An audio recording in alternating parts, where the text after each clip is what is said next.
Antes del atardecer, don Estanislao montó su caballo.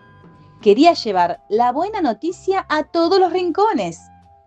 Así fue que el camino de tierra lo llevó hasta el asentamiento más cercano.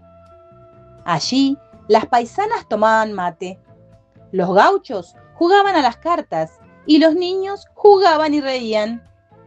Había sido un día muy agotador por tanto trabajo. Así pues, Estanislao recorrió el lugar contando la gran noticia, pero al despedirse exclamó con alegría: ¡Viva la patria! Entonces, al ritmo del bombo y la guitarra, todos decidieron salir a bailar un gatito para celebrar juntos este día tan especial.